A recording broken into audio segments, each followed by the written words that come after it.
This week we're talking about the presidential election, talking about style versus substance. In the room we have Anoop Concepato, Paul Stenhouse, and a marketing executive, Randy Charles.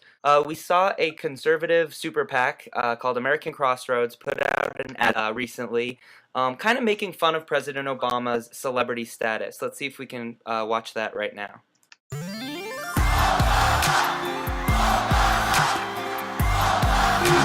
Yeah. The breezy of the United Steezy. So in love. Yeah. Nice. He's a jackass. He's a jackass.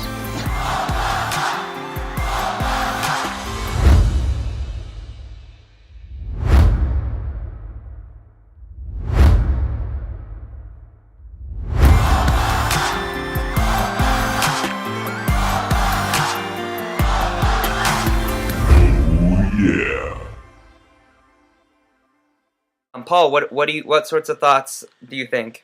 Very clever, wasn't it? It was very well edited.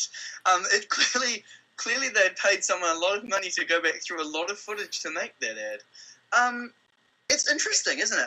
It's probably one of the more thought-provoking of the Super PAC ads I've seen. And it had a very targeted market. You know, the things that it hit on were how, student loans, moving back in with parents, a high unemployment rate for recent college grads, right? I think that we run a lot of risks by making our president more of a celebrity and an entertainer.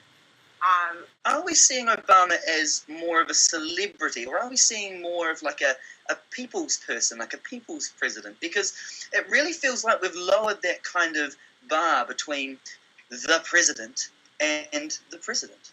Well, that's a really good question, Paul, and that's something that came up in the 2008 election when McCain ran that whole Average Joe campaign.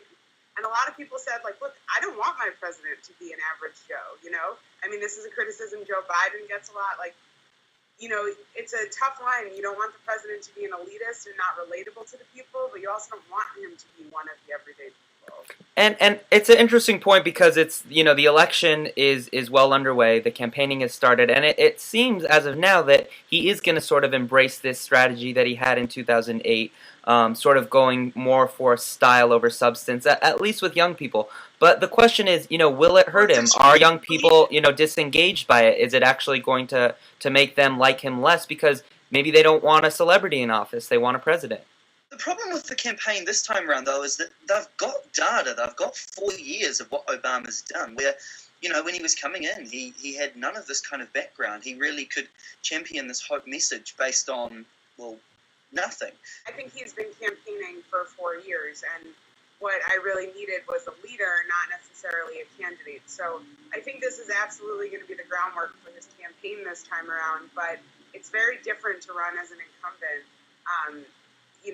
And I think he's going to face some challenges in that area. I don't know if it's enough to help the Republicans pull off a win this time around, but I definitely think it'll be a more challenging election. President Obama is still trying to go for the youth vote, and, Romney is going for everyone else who doesn't think that's cool. But he's still going for what's cool within his subcategory, though. Obama did very well at the Correspondents' Dinner, I thought. I thought he really upped it on last year. I thought he was actually quite funny, and his jokes were But Paul, do you want him to be funny? He did bring a lot of jokes. He even made, went as far as to make fun of the Secret Service and joke that he needs to start giving them a curfew. Kim Kardashian, we saw Lindsay Lohan there. It was a very informal sorts of things. He even talked about Al Green and singing Young Jeezy next time instead of Al Green. But is that what you want in a president, Paul? Obama's face when he said that?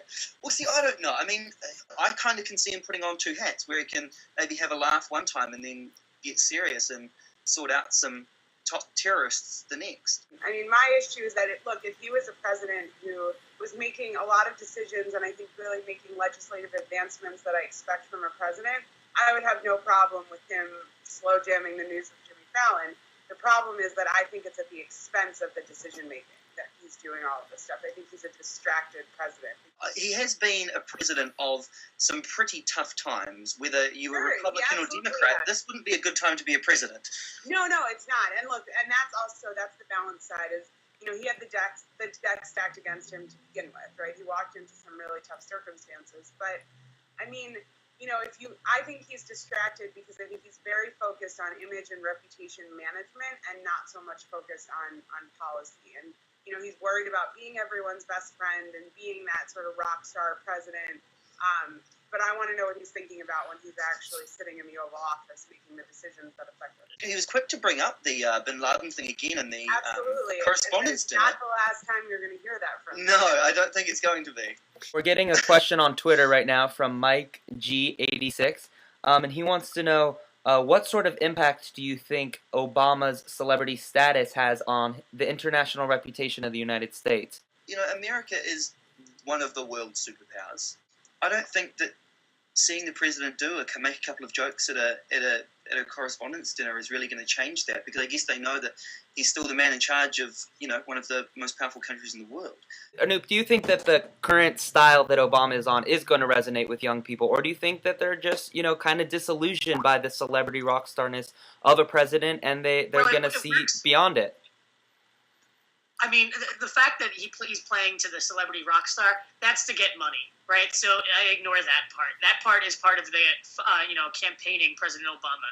That doesn't go in with, what he's planning to do as a president, I don't think. Some might argue that for someone like Mitt Romney, it's not so much about how much of the youth vote is he going to get, but really how much of the youth vote is he not going to get, minimizing the amount that he's probably not going to get. So what sorts of strategy should he be embracing? Is this super PAC idea a good idea, this commercial? I think that what he's doing is smart. When you're campaigning and when you're designing any sort of political strategy, you have to pick and choose your battles. And Obama really cornered the youth market the last time around. But what we saw with the youth vote is they still didn't turn out in as great of numbers as he wanted or had hoped, right? So, a lot of the strategy, it was great for people to interact with from their couch, but it didn't necessarily lead them to the polls. He got more than expected, I'll give him that, but not all of it. So I think what Mitt Romney's doing is making a calculated decision to say, you know what, yeah, I'm not super cool. I'm not going to be singing Al Green. I'm not going to be, hanging out with Jimmy Fallon. So maybe I'm just going to leave the youth vote alone. I'll concede that and give it to him, and I'll focus on my core electoral base and really trying to unite the Republican Party. So I think that's a little bit of what we're seeing Mitt Romney do, and I think that it's a smart move. Great discussion. Thank you so much for participating. We've got Randy in Austin, Texas, Paul in Brooklyn, and Anoop in New York City with us as well. We want to know what you think at home, so let us know in the comments or sound off on Twitter. And thanks for watching. We'll see you next time. Thanks, everyone.